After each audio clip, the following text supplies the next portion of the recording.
Hello, everyone. Welcome to the Recrutes Draftcast. I am your host, Rick Springatti, and we got Mr. Grant McCagg here. Grant, every day is a great day, but today it's a great day for what in particular, my friend? Well, Rick, it's a great day to talk hockey. I love it. It absolutely is. And, as we always say, even on the off season, there's always something going on in Draftland and with the Habs. And there's a lot of stuff going on with some Habs players that were drafted, and they are making a statement this summer at the summer camps right now going on. And let's talk about a few of them, my friend. Let's first talk about Aatos Koivu, who's really kind of making a statement there this summer for the Habs. Yeah, it's for the World Juniors Summer Showcase there, Rick. That's the term I was looking for there. I got a bit of a brain cramp there.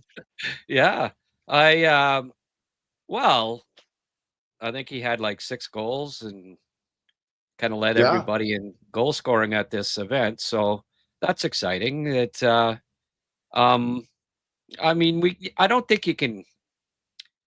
People get a little bit too hyped up about a World Junior Summer Showcase. It really isn't. absolutely. You know, I mean, it's just an exhibition thing, and you get a few players out that more than anything it gives them a leg up when it comes to the World Juniors and who they're gonna select.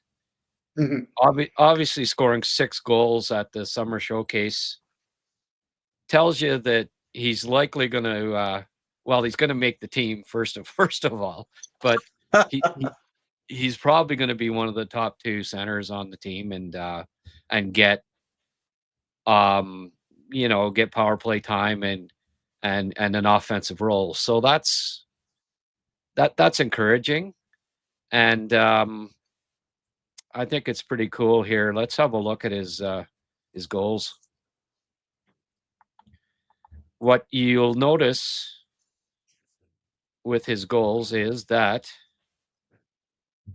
he's got a better shot than his old man, and he's That is bigger. really good. So now, is he as skilled and as good as his old man? Well, no, but he's a big boy. Um, he's got a very good shot. He didn't have it right there, but he got the rebound and stuck it in. But you can see by at least a couple of those videos, and not sure what happened. Okay, here, there was a nice feed from Right. Leo Tuva, who I ranked 83rd overall in the draft. I'm gonna just give myself a little plug there, and he Of did not course. get picked. Should. He did not get picked. Check out He the should have. past. Well, yeah, I do. Check out the past 17 makes here to him. Ving. That's a Perfect. beauty, eh? That's Yeah. great. And then this one really shows off his shot. He's got a Perfect. really good one timer. Yes. That one, unfortunately, all of the video that I found on it didn't really show. It didn't do us justice, but you know No, what? I, There I we think go. I think what's important for him is that he played up last year with the big team in Finland, and as a young player, it's hard to get those opportunities, and it led to a season where he really didn't score much. I think between both leagues, he had 4 or 5 goals total last year. And again, not blaming him, it was just he's playing up a level, and he didn't really get those opportunities. So for him to get the puck in the net, be an offensive player during this camp is a really good confidence booster for not only Yes, like the upcoming season and for the World Junior. So that's really important for him, I think, to really be able to touch the puck and make plays and show what he can do and remind himself maybe of what he can do instead of just always playing a safe, reliable defensive game because he wants to stick with the big team and he knows what he has to do at this level. But we're seeing the offense that the Habs, you know, the scouting team saw when they drafted him, I think. yeah. Well, there's some skill there. I think what he needed to do was put on some weight. And Hmm. last year, what he had mononucleosis. last year. Oh, okay. That's interesting. I was not even aware. Yeah, and or the year before. Anyways, he's had it, and it stunted his training and Oh, wow. building. So he needed to get stronger, and I think what the summer showcase showcased was that he has indeed put on some weight and is and has improved his all around game because of it. Skating better, shooting better, competing harder, more pace to his game, Mhm. more stamina, and those are all things that needed to improve. And I think what we can take from the summer showcase is that that's the case. So, uh, yeah, it adds another potential top two center down the road, right? For the Canadians that Absolutely. they've got Hage, uh, Papan Papanekis is a pretty decent center prospect as well. I don't know if he's ever going to have second line center upside, but Kapanen is in that mix too. Um, Now you say Koivu, right? Right. And there's also Owen Beck. So there's four young centers that all have good potential that will all hopefully someday compete for the second line center spot. Although I have a feeling, and especially after seeing, the two of them at the camp, that Koivu may have a leg up on Hage as far as a center goes at this point. Um, Yes. Hage has Hage has to still keep working on his all round game, as I profiled a few weeks back, Yes. and he might be better off, and I do believe he spent some time in at the summer showcase on the wing too, right? He played on the I wing, agree. so uh, maybe that's why they got in the scuffle. Hage was a little perturbed that he was getting Yes, Koivu was showing him we up. will bring that up. What about that scuffle? I mean, and we're going to come back to age in a few seconds. And I think some people really were, I don't know if it was maybe took it as a big deal or it was a huge scuffle. But as you said, it wasn't a very big scuffle that they had. It wasn't like they weren't after each other, with wanting to destroy each other. They were just, it was a little something, right? Yeah, it wasn't Chris Nyland and Terry O'Reilly. Put it that way. Right.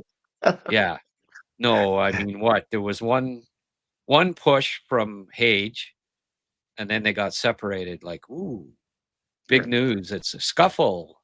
Like I don't like if you look up scuffle I don't even know you know, if that if that even qualifies as a scuffle. Really, a shove. It's a minor league scuffle. Yeah, yeah. I mean, anything. And You can tell there's not a hell of a lot of news, Habs news right now when that's one of the headlines. Ooh, a 13-second video of one guy giving another guy a shove, and because they're both prospects of the same organization, it became a big story, which I found kind of amusing actually. well, I guess it goes to show that this city is hungry for some Habs news. So maybe the Yeah, Habs could pull off a huge trade or signing or do something to get fans excited a little bit because they kind of need a little something maybe. But yeah, talk about Michael Hage.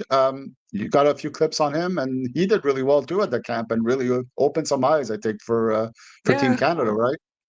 Well, he got some points, but it was like here's two of his goals here, and I don't know. I didn't think that they were, you know. We'll start this off. Hit this one here wasn't too bad.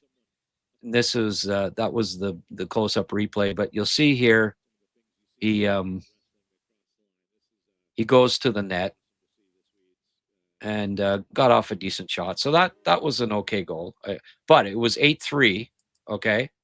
It was Oh, 8-3 and oof, 50 seconds left in the game. So you have to put that in context.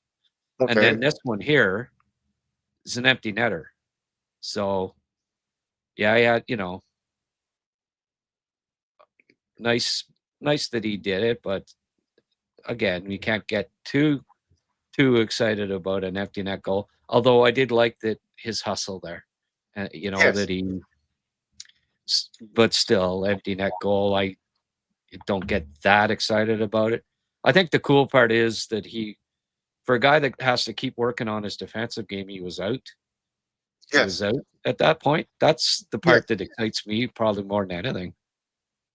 I think too, though, a little bit what on those goals that I saw, not necessarily great skill goals. We know he's got skills, but he's fighting off a little bit of checking and he's getting into the Yeah, hard areas a little bit. I think that part is a little bit of an encouraging news because to me that was always the issue I had with him in his draft year. You saw the skill, but a lot of it was, you would get open and there wasn't a lot of fighting off I agree. checks. Yes, I know when he was drafted, Chicago was not a very good team at all, and he really was on his own a bit, but he is showing that he's gaining strength and he's going to be able to maybe push a little bit and get it because he's going to need to get into those hard areas to score goals at the NHL level. And yes, last year we did some of that with in college hockey. Very encouraging. I'm not saying it's not, but it's good that he's continuing to work on the strength and getting into those little areas. And as you said, he was in there at the end of the game sometimes, and he was used in defensive situations a little bit. I believe that the coaching staff did point that out that they were content, maybe not no, not like ecstatic, but they said they were content with his defensive effort. All good news, all stuff he's going to need. But I've always agreed with you, Grant. I see him as a winger, and I think if he makes it as a center, it'd be a little bit more of a surprise, in my opinion. I'm looking Yeah, at him more as a winger myself. yeah, Maybe a situation where he plays wing in the NHL for a few years, maybe later on moves to center as he gains experience and could handle it. But I don't see him as a center in the NHL. I'd be more surprised than myself in that area, yeah, and that's the way I see him at this point. yeah. Well, I think you get a good when you see a player with a bunch of other really good players like Canada's U20 a World Juniors Summer Showcase. He he uh, Yeah, he plays when the guy plays on the wing. It gives you an idea that hey, this is as close to the NHL as he's been, right. like that type, level of competition so far in his life. And where does he play on the wing? So get to the NHL, expect something similar, right? Yes. That he's not trusted to be at. I think they want him to play a top six role if he plays on the World Junior team this year, Hmm. and they don't think that it's going to be one of the top two center spots. So they they put him in situations on the wing, defensive situations, see how he handled it, and to see okay, can he fill that spot? Can he be a winger in a top six or top nine role with the World Junior team? And so I think that that's what they were doing. Uh, you know, having a look at him there, I'd be very surprised if he played center at the World Juniors uh, Yeah, this year. I think so. I think we're both saying the same things. So another Habs prospect that's at the summer showcase that showed some really nice things, and it's a player that was drafted a little bit later this year than maybe I thought he was going to be drafted even, but Montreal got him, I believe, in the fourth round. Is LJ Mooney? LJ Mooney had a very very good camp for Team USA. Yeah, what I liked, and you'll see here in these highlights, is shot. He's noted for his playmaking. Didn't score a lot of goals last year. He kind of displayed, I think, that he's got a decent shot. Look at that one, eh? Wow, that was really good. Yeah, I just want to show that again here. That one snuck through, but this one was pretty cool. Look, see it? It's stuck up in the Yeah, yeah, ended up being stuck up in the top of the net there. So really it nice. showed top cheese, right? It was it definitely was top cheese, and it I think was when What's that? When LJ Mooney is at a camp anywhere, be it with the Montreal Development Camp or the Summer Showcase Camp or anywhere he goes where there are really good players around him or he needs to make a statement, he makes a statement every time so far, Yeah. and that's the only thing he could do. I mean, people will say, well, it doesn't really matter. It's just the Summer Showcase, but it does matter. It's it's his way of getting seen by people or getting noticed by people that are decision makers. And he takes those opportunities when they come to him. Oh, it matters. I don't think, like, don't get me wrong saying that this doesn't mean a Right. lot. Like, I don't think I was saying that, but Oh, no, no, no. yeah. Just generally, some people will say Y- that, and Yeah, yeah, we yeah. know that. Yeah. Well, oh no. I mean, yeah. If every time you see him and every camp he's at, he impresses, then that's impressive. I Right. mean, it's just, yeah, you can't, I'm not going to argue with that. He, I mean, he's going to step into college and I think be a very good, he's going to excel at the college level, I believe, right from day one. I think his game is made for the US college Okay. hockey. Yeah. And Yeah. he'll step right into a top six role, I do believe. Um, he's got a little bit of he's got some spunk to his game too, and I uh pretty dynamic. I do keep being reminded of Cole Caulfield. Like there are some similarities there in Yeah. his skating and his work. Uh, he competes pretty hard for a little guy, and there's no he's certainly not shy, and No. knows how to take a hit, knows how to avoid taking hits. Really good edges and puck skills, smart playmaker, and you know, nice that he was showing off the shot, which Mhm. we didn't see a lot of last year. Like No. You're right. I don't see And him scoring a lot of goals, but hey, he's been working. Obviously, he's been working on his shot.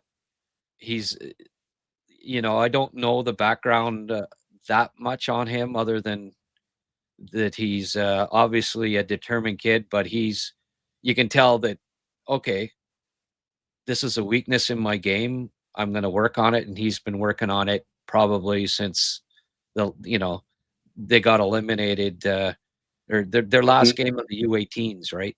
So Yeah. it's very encouraging. I think he should have been drafted higher than he was. Yes. And that's not I thought the exact same thing of Benak. I think Adam Benak's going to come in and prove people wrong. That the two of them are are really good 5'7". I think they can be exceptions to the rule. There aren't Yes. many that can make it, but both of them have that it factor that I think will will help them break through and be the rare exceptions that you see of 5'7" guys that can play at the highest level. Yeah, and I think with LJ Mooney, it's not like you want the shot necessarily is going to become a weapon. Hopefully, you hope it does, but it's not the shot of itself being the weapon. But a good shot will give his other tools a little bit more of an opportunity. Guys will have to give him just that little fraction of a second of space, just in case. Maybe guys will just respect a little bit more that the shot could come out. If he doesn't have that shot and you're only 5'7", you become very much easier to defend. And so he's giving himself opportunities to use his other skills by improving his shot, which could only help a guy like LJ Mooney. Yeah, exactly. I agree. So, let's talk about Team Canada's orientation camp. There's going to be some Habs prospects that are going to be there and that are there, and they're going to have a chance to show what they got. Um, what are your thoughts about that, Grant, if I may? Not a lot, other than the fact that Dobson. I think that was like when we talked the last time about players that might have a chance of playing in the Olympics, and Yes. I had listed Dobson, Matheson, Montembeault, and Suzuki for Right. Canada. Three out of the four Yeah. got the invite. Yes. I mean, Matheson was on the bubble, obviously. he played at the World Championships, so I thought he might get invited to the orientation camp. Hmm. But glad to see that Dobson did, and I think Yes. he's in that mix. And if he, excuse me, bounces back offensively and puts up good points, like similar to what he put up 2 years ago, Yes. or closer, better than last year anyway. He'll definitely be in the discussion for you know for a spot. There were only 3 goalies invited, right? My understanding is only 3 goalies invited. Yeah, Yes. Yeah. which was interesting. Who were the other two? Was it the same goalies as was it Bennington Uh, and I didn't I see. believe it was the same one. I don't have the list right in front of me Okay, right now. but Logan But Thompson wasn't. Logan Thompson wasn't one of the I three. don't believe he was. Yeah, sorry. I should I didn't look that up, but y- you know, interesting that he didn't. That they, I guess Montembeau's in. He might be Oh, the sorry, third Grant. I goalie do again. have the list. It's three. It's Montembeault, Hill, and Bennington. Sorry. Yes, I have the list. It's Hill, Bennington, and Montembeault. Okay, okay. So I guess Thompson. I don't know. They must have pissed somebody off. The So Hockey like that Canada. was my first thought too. Like, geez, they really don't want him there at all. No. But I agree what you said about Dobson a lot. I think with his skill set in this kind of tournament, he's the kind of guy that everybody's better when they play with good players. But I think Dobson in particular could really feed talented players around him. He could make a quick transition, and with that kind of offensive firepower, a guy like Dobson, man, the guys are really going to love having him on the ice with them. He's got the size, he's got the skating to keep up with the opposing forwards. It's not a game that I think is going to be quite as physical as an NHL playoff game. So I think it's going to maybe fall into, and I'm not saying Dobson can't do that, not at all, but I think that sort of smart, cerebral, skilled game will be really good for Dobson. I think he'll have a good chance to shine in this kind of environment. I mean, unfortunately, Pietangelo's not going to be there due to his injury, so that opens up a spot on the right side for Dobson. Is another thing to consider, and I think the Team Canada decision makers see that he didn't have a great year, but the Islanders were not a great team either. So it's not like Yeah. I think they kind of see that too. Um, and we've talked about Suzuki, and we know what he can do, and we know his intelligence, and we know he could do a lot of things on the ice. He could play a support role, he could play a leading role, he could play a defensive role, he could play off the wing. I mean, he could do so many things that Team Canada will need. So I think for the 3 players that the Habs that got an invitation for this camp from the Habs, all have a real good shot to make the team, and I think they could all be factors, really, in my opinion, at least. Yeah. Uh, I, I mean, Dobson's coming to a better team. I think Yeah. it's a great situation for him. Uh, will he play on the first power play?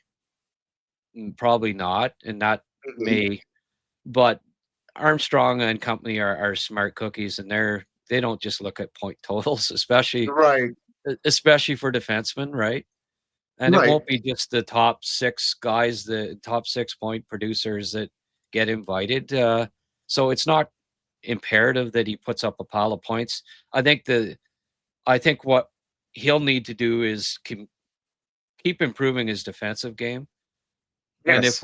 if we see that this year, then he's got a really good chance of making the team with, as you say, with the AP being out, and that opens up a spot. And I uh, I wouldn't be surprised if his defensive game comes along that Yeah. that he's one of the 8. I guess they'll take 8 defensemen. Don't Yeah. know that it necessarily means he'll play, but No. yeah, I could see him. He's definitely in the mix. I think Suzuki is a favorite now, and given that they only invited 3 goalies and Monty was one of them. But again, it will Yeah. depend a lot on how they play. Uh, Yeah. I only think Montembeault, the only challenge for Dobson, sorry, is going to be that, for a guy that's more, his skill set is a little bit more on the offense, he's going to have to compete with guys like Makar and Montour. So the competition is going to be high, but, again, he could be good defensive too and give that transition game a boost.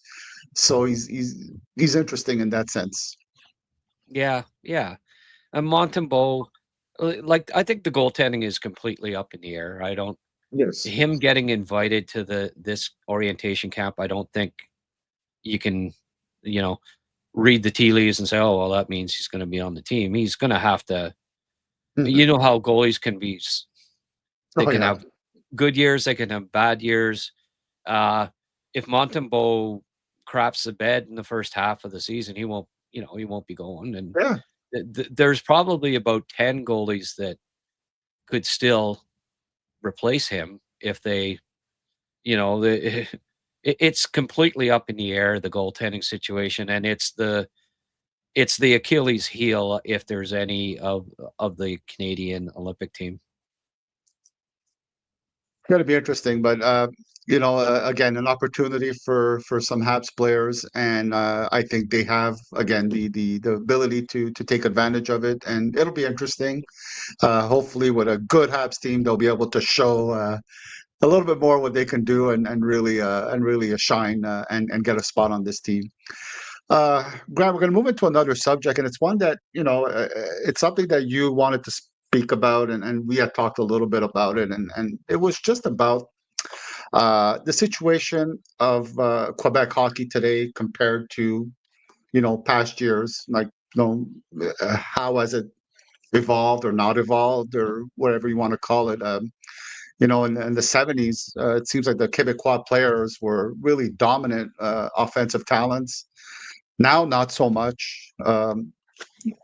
What has changed? What's the issue? What are your thoughts on that generally? Let's just start with that. Yeah. Well, I mean, I we got to get to the bottom of why, and I don't, Hmm. I mean, there have been 85 Quebecers chosen in the past 8 drafts, okay, which is less than 5% of the players drafted. Um, from 72 to 77, just for an example, like 50 Hmm. years ago, basically, there were 132 Quebecers chosen in 6 drafts, which made up 12%. So it's less than half of what it was 5 decades ago. Um, Almost 42% NHL players are Canadian. About 10% of Canadian NHLers hail from Quebec, despite the province making up more than 22% of Canada's population. So there's a discrepancy there. And, it's here's something that I think was really interesting. I looked this up, and it's here are the leading scorers. This was exactly 50 years ago. Okay. Like 1974, 75.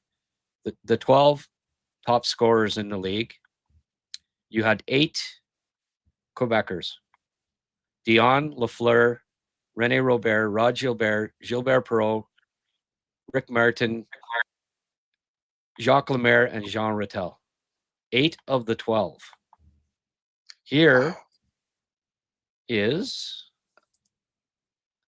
here is the scoring from this past season. The top 20.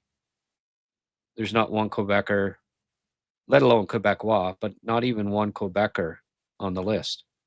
So tell me that, why? Why? Like, what happened?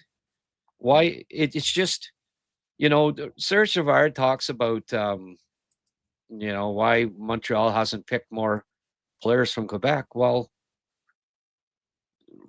look at the stats. They're not producing them. No. But,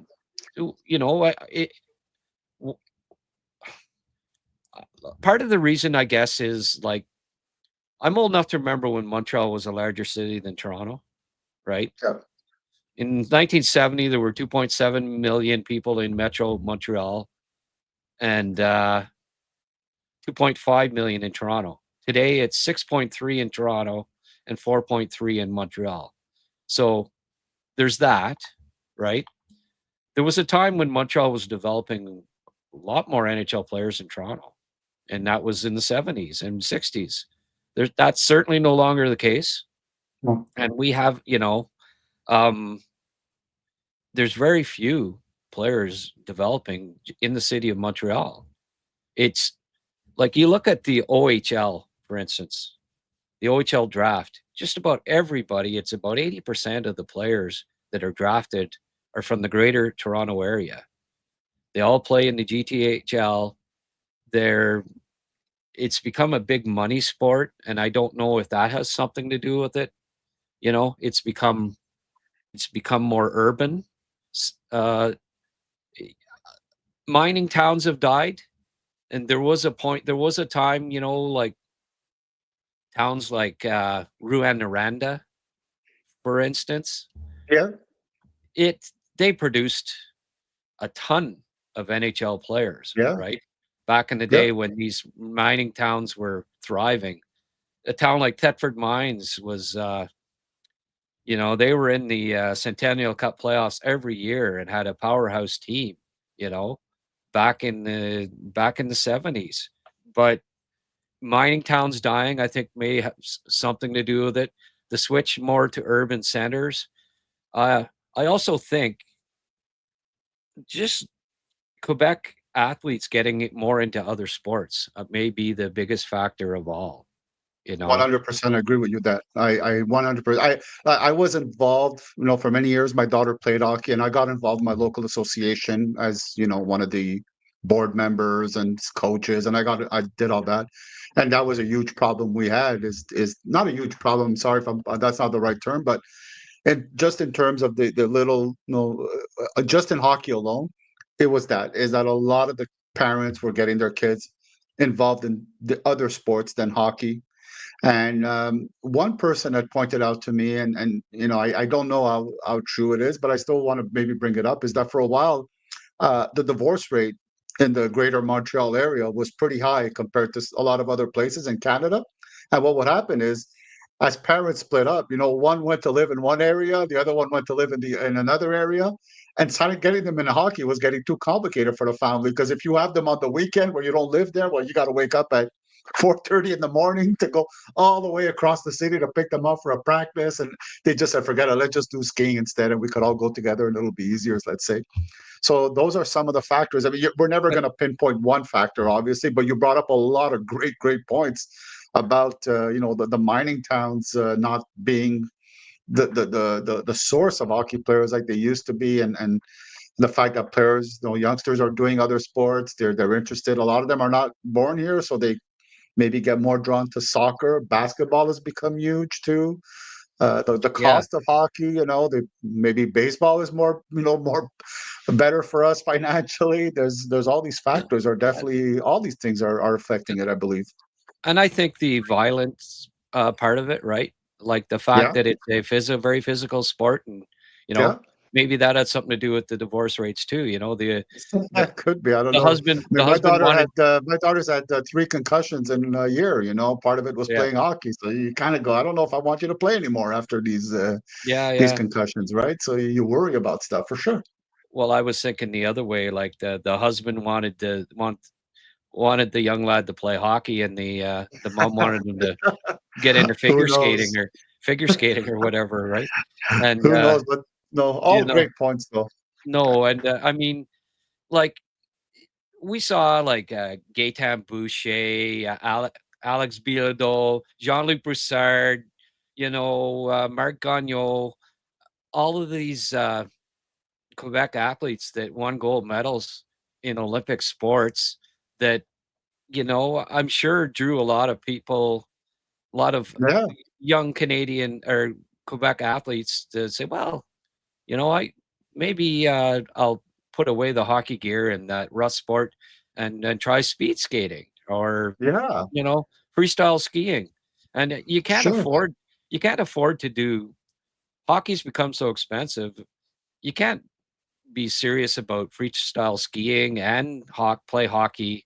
It's become a choice in one or the other for a lot of Canadian families too, right? I Of mean, course, of course. football is we've seen a growth in Quebec football in the last 3 Yeah, decades.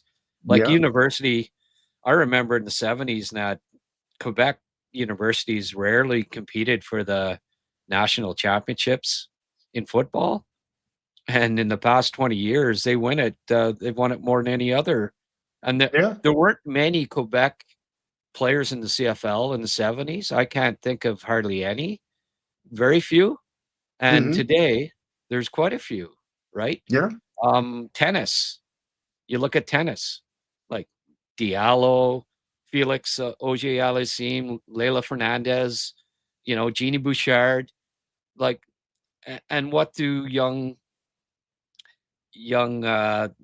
they're impressionable. They become their heroes and say, "Well, I want to play tennis, mom. I don't want to play hockey. I want to be like Leila Fernandez or Felix or whatever." Right? right.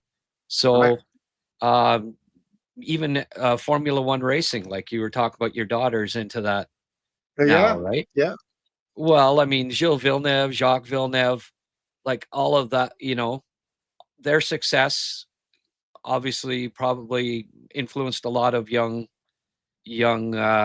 yeah. you know, uh, Basketball too, athletes. right? NBA Finals had two Montreal-born players taking That's facing each other at the finals. That's yeah, really great for the sport, you know. and that was the next thing I was going to bring up. So I Yeah, think what they've done is they've diversified.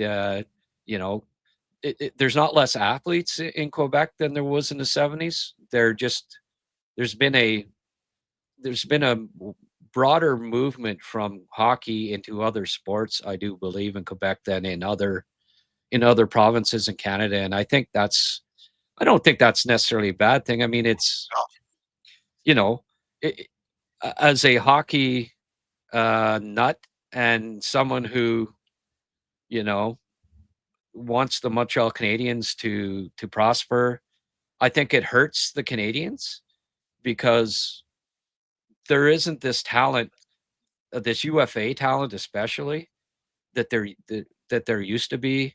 hmm, This potential to grab guys, like with things changing in the greater Toronto area in the last 20, 30 years, with more and more players, NHL players coming out of there, you see, in recent times, we've seen Spezza, Tavares, Joe Thornton, Wayne Simmons, all these guys from the Toronto area, when they had a chance to sign, you know, yeah, they could have made more money playing in Florida or somewhere where there was no tax. right. But oh no, I want to play for the team that I grew up cheering for, where I'm from, where my family's from.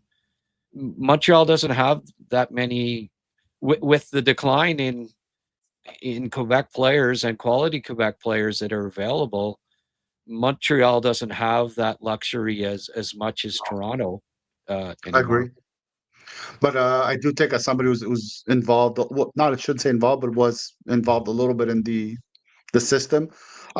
Quebec's gonna have to kind of realize that one thing they're gonna have to do, baby, is cut down on the amount of elite teams because too many elite teams at the midget level, the competition is not strong enough to develop those players to be at their best.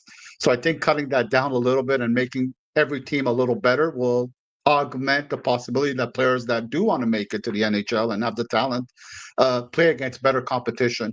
And that's going to be a little bit of a change of mentality because nobody wants to be the one to shut down their organization or to Yeah, merge with another one. Uh, Hopefully the leadership will take all these things into consideration and know that they're going to have to pivot a little bit and run things a little bit differently and be bold, take chances and do things a little bit differently because this way of working I think is just going to get worse and worse in my opinion. And from what I could see a little bit right now and what I'm hearing, well, the next draft is not looking very good for the Q so far in terms of amount of players drafted, and you're worried that it's going to go on and on like this. So let's hope that we're happy that the kids are doing the varied sports. We're happy that they're being athletic. That's what matters at the end. But it'd be nice to see a better system and see a little bit more players from Quebec make it to the NHL. That'll yeah. always be a good thing. I'd be, and another thing I was thinking about when, you were talking about your daughter playing and in the system and stuff.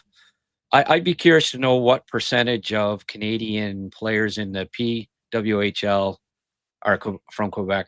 I think that the stats are higher, I would think, Yeah. than they are in men's, and curious to know why that would be. But I don't know have the stats in front of me, but it seems to me like there's quite a few good. There's been a lot of good Canadian, like the best Canadian female players. A lot of them have Yeah. come from Quebec um, Yeah. I over think a the lot past of it has couple of to do with decades. Marie-Philippe Poulin and Kellen Wallet going out of their way to mentor a lot of young girls and be there present for them. I can't tell you how many times I've seen both of them at Yeah, midget peewee hockey games, just encouraging and not getting in the way, not being, not pushing themselves through this and trying to be the star, but they were always there to give advice. I mean, I've seen Kellen Willett go behind the bench some for just a Pee Wee House League game and just kind of give them a hand for a little bit and encourage the girls. And remember seeing her one time. An Adam team was really not doing very well. They were losing by a lot, and she came behind the bench, patted the girls on the back, and say, "No, it's okay, man. I've had these losses. You guys go out there, continue working hard."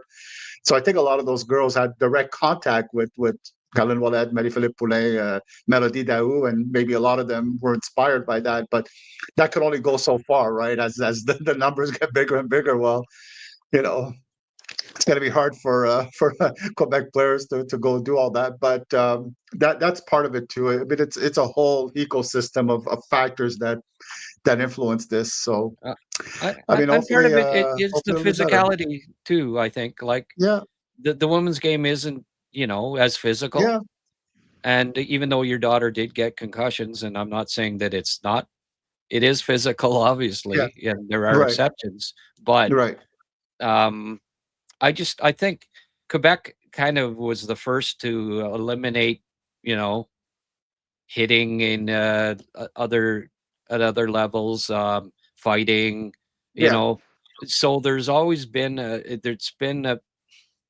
I think in Quebec it's been, I don't know, just there are more people that are averse to the physicality of the sport, and I think yeah, it what it's done is move the kids into other sports more right. frequently, and I don't know, if that can change. It Yeah, maybe Quebec is always going to be 5% of drafted players from here on in down the road, which I mean, just from the perspective of someone who, you know, my favorite sport is hockey. yeah. It is somewhat disappointing to me.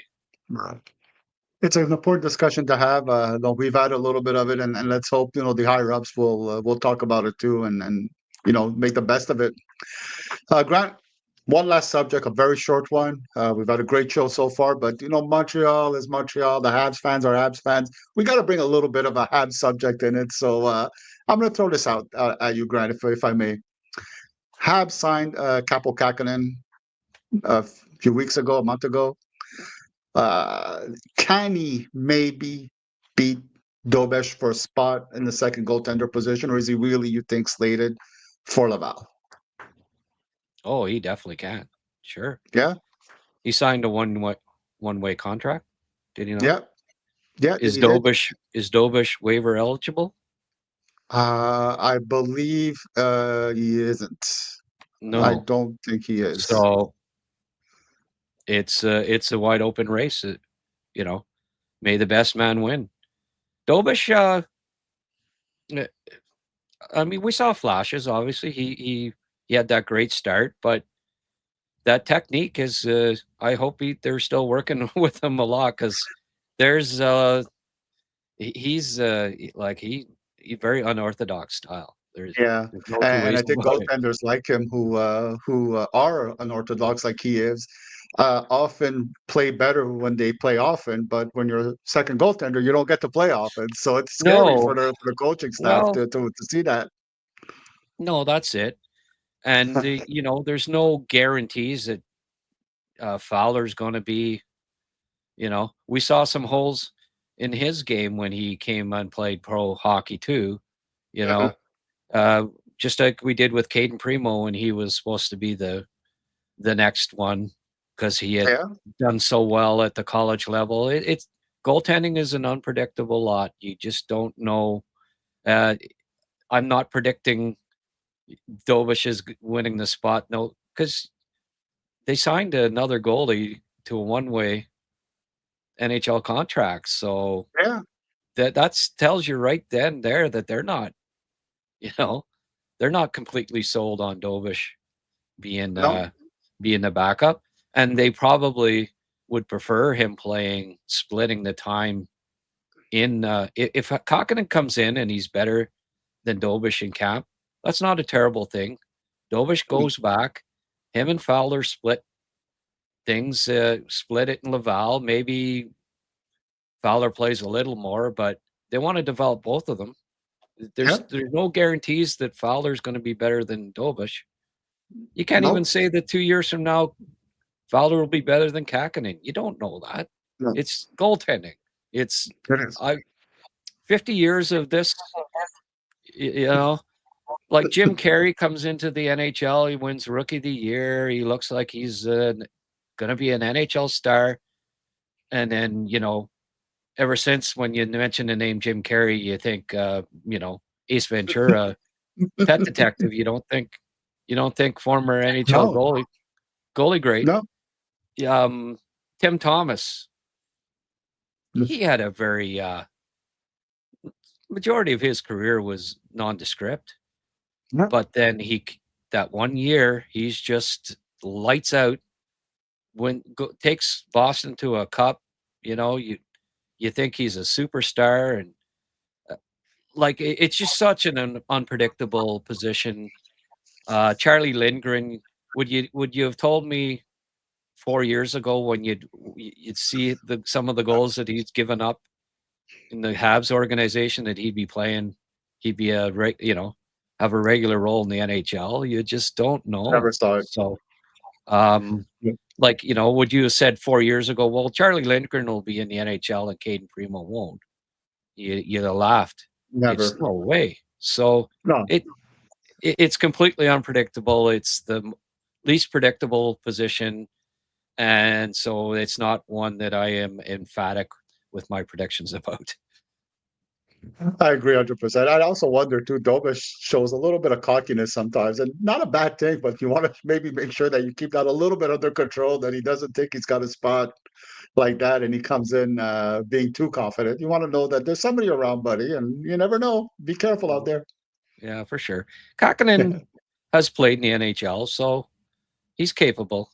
Yeah, Um, he, he could be the starting goalie before the end of the year. That's how unpredictable it is. It really is.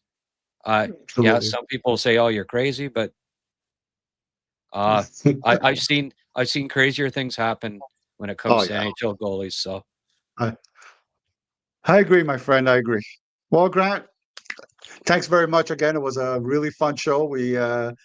We were worried almost a bit at the start, saying, "Oh, is there going to be enough to talk about?" But hey, once we start going at it, there's always something to talk about. It's the greatest sport to talk about hockey, and I enjoy doing it with you every week, Grant.